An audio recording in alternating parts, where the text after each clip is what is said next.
Damos la bienvenida vía Skype a Javier Torres, presidente del directorio del CONADIS. Javier, buenos días, bienvenido.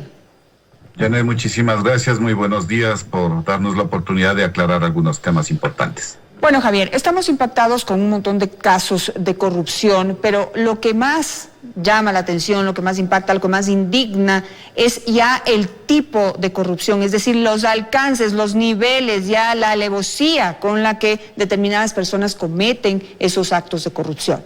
Estábamos conociendo los hechos en los que estaría involucrado el señor Daniel Salcedo, cuando se descubre que posee un carnet de discapacidad, y no solamente él, posee también su hermano y su mejor amigo, César Rodríguez, quien también estuvo en la avioneta que se cayó en el Perú y que nos permitió dar con el paradero de estas personas y que en este momento se estén conociendo estos factores.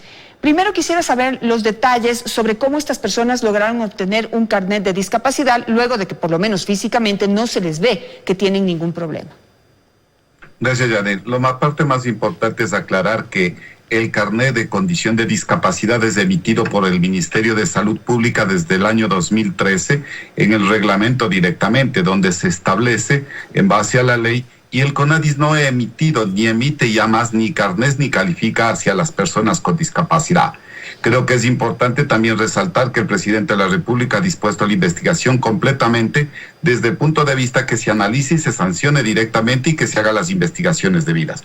¿Cómo obtienen un carnet con discapacidad de manera fraudulenta? Es porque en muchos casos donde se hacen la calificación o la carnetización que la hace el Ministerio de Salud Pública, tiene aproximadamente 180 equipos a nivel nacional. Eso significa que el equipo, que está conformado por un médico, un psicólogo y una trabajadora social, son quienes analizan la documentación pertinente y los respaldos que lleva la persona con discapacidad, que puede ser del ISPA, ISPOL, puede ser del Seguro Social, y si no tuviera los exámenes, tiene que hacerse los exámenes en el Ministerio de Salud Pública con los especialistas debidos.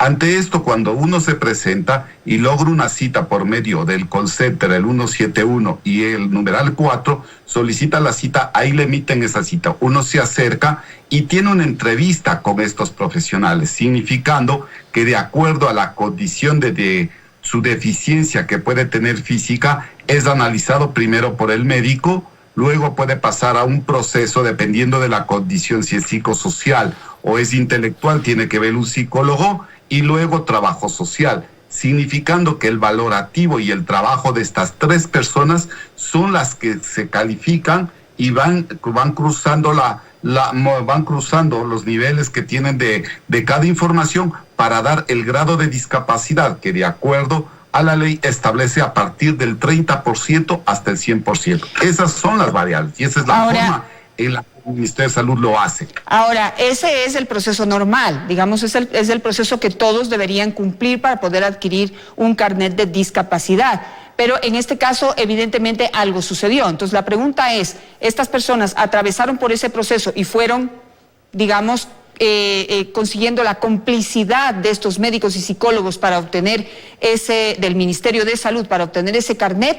¿O es un carnet que lo imprimen por ahí? ¿O cómo funciona esto? ¿Ese carnet qué características tiene? Las caracterizaciones es que tú tienes un sistema, un registro administrativo que le llamamos nosotros, que lo maneja Salud Pública. Entonces ahí intervienen los tres personas que tienen unos códigos directamente para incorporar en el sistema el análisis de cada uno de ellos. ¿Qué significa? Que él es el responsable, el médico, el trabajador social o el psicólogo son responsables de la información que incorporan al sistema para lograr unir, y ahí se emite directamente en el sistema el carnet de discapacidad. Puede ser que una persona en el área administrativa o un técnico dentro del Ministerio de Salud, de recoger la información, lógicamente emite el carnet de discapacidad. ¿Qué significa esto? Que al presentar los documentos no verifican el médico o el psicólogo o la trabajadora social, o sea, tienen que investigar bien directamente el procedimiento, pero principalmente tienes que ver que si la persona con discapacidad también puede cometer o el delito de que no tenga discapacidad y presenta documentación falsa y dejan pasar directamente dentro de la instancia de la calificación, el compromiso es de las dos partes, O sea, ahí hay una asociación ilícita, podríamos decir, por parte tanto de la persona que presenta documentación falsa, la otra que valida esa documentación y pertinentemente le da paso al carnet. Significa a quien se debe investigar también de esta manera inmediata es la responsabilidad del equipo calificador y quien dio y emitió en los informes directamente y en los expedientes que tiene el Ministerio de Salud Pública, responder directamente y ante las investigaciones de la Fiscalía para encontrar las responsabilidades muy claras y establecidas de acuerdo a la ley. Lógicamente, el CONADIS tiene una competencia establecida en la ley, en el artículo 8, donde se establece que nosotros tenemos que apoyar principalmente en las funciones que dará el seguimiento y la vigilancia del subsistema, que significa que nuestro compromiso es vigilar que se vaya dando cumplimiento y nosotros hemos hecho eso, trabajar dando vigilancia, cumplimiento, como trabajamos con la SENAE en el caso descrito por la importación de vehículos y también cuando el Ministerio de Salud nos notifica en el año 2019, el 8 de noviembre, que se dieron de baja 497 carnets de condición de discapacidad emitidos por Salud Pública, donde se encuentran falencias en los procesos de calificación. Esos son los antecedentes de corrupción que existen internamente, los cuales son graves. Y nosotros estamos investigando, y es lo que ha dispuesto el presidente, recalcar que el trabajo que nosotros veníamos haciendo desde el año 2011, cuando iniciamos la misión Manuel Espejo, hicimos el barrido a nivel nacional. El presidente de la República en esos momentos trabajamos de manera transparente, honesta, y no había estos problemas. Lamentablemente, de años atrás, comienzan a aparecer los sistemas de corrupción como los que vemos actualmente, que se meten a violentar derechos hasta de las personas vulnerables o grupos de atención prioritaria que somos las personas con discapacidad. Javier, por cuestión de tiempo, hay 4 procesos que se han abierto por irregularidades en la obtención o emisión de carnets de discapacidad. Sin embargo, me quiero concentrar en el tercer proceso que usted acaba de mencionar hace un momento. Data del 8 de noviembre del 2019, cuando se dan de baja 497 carnets de discapacidad. ¿Estos carnets son emitidos en Guayas, en la misma provincia? ¿Todos son de Guayas?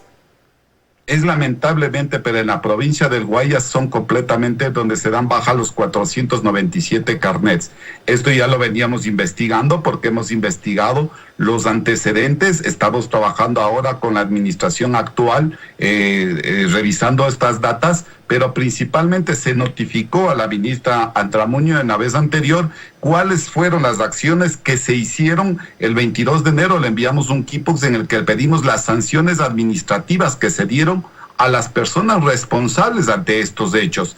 Lamentablemente ya no tuvimos respuesta y volvimos a insistir el 18 de febrero con ella en una reunión que mantuvimos en el Consejo personalmente con su equipo que fue de apoyo y se dispuso que se investigara las sanciones y eso es lo que hemos pedido nosotros al Ministerio de Salud, que se revisen actualmente nuevamente quiénes estuvieron implicados, si siguen laborando internamente todavía en el Ministerio de Salud y las corresponsabilidades que son establecidas de acuerdo a la ley y la violación de los derechos. Nosotros no por no sinvergüenzas o pillos o que estén enquistados en las instituciones públicas, podríamos decir que se violen los derechos de las personas con discapacidad y las medidas de acción afirmativa que tanto trabajo y esfuerzo lo ha hecho el presidente Lenín Moreno y que hasta el momento actual no se ha desvanecido ninguna de ellas. Este sistema de corrupción que por lo que vemos está concentrado en la Secretaría de Salud del Guayas, corríjame si estoy equivocada, pero emite estos 497 carnets que afortunadamente logran ser dados de baja, pero es principalmente para lograr esta importación de vehículos sin pagar aranceles, ¿o qué otras irregularidades o ventajas habrán sacado las personas que obtuvieron irregularmente estos carnets? Lógicamente, nosotros tenemos aproximadamente 34 medidas de acción afirmativa hacia las personas con discapacidad y sus representantes legales. En uno de los principales y lo que nos ha preocupado mucho y el trabajo que hemos venido haciendo con la SENAE es la importación de vehículos. Lógicamente, desde este análisis nosotros hemos encontrado algunas deficiencias en las importaciones y eso es lo que es importante. La SENAE actúa de manera concreta con el señor Salcedo cuando se le rechaza principalmente la importación de un vehículo usado que no cumplía con los requerimientos establecidos porque había adulteraciones completamente de información y de facturas del exterior, lo que significa que en los casos que nosotros estamos reformando en la ley es lógicamente los controles y las competencias asignadas que se debe dar para verificar de mejor manera este tipo de trámites. A veces, por simplificar procesos, la gente no tiene la transparencia y la honestidad, y eso nos permite que en cierto modo nos toca restringir ciertos requerimientos para dar mayores seguridades. Y es lo que estamos buscando con la CNAE, lógicamente,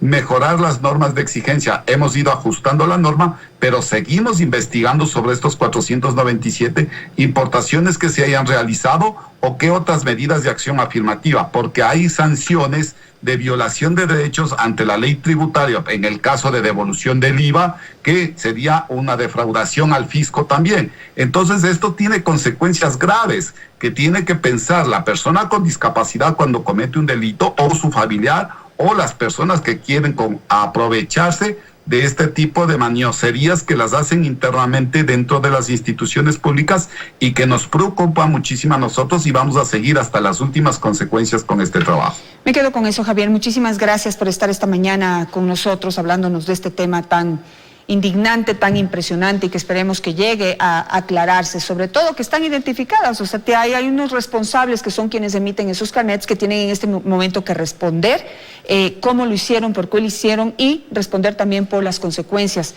del mal uso de ese carnet por parte de quienes han actuado en colusión o en asociación ilícita, como usted manifiesta. Gracias, Javier.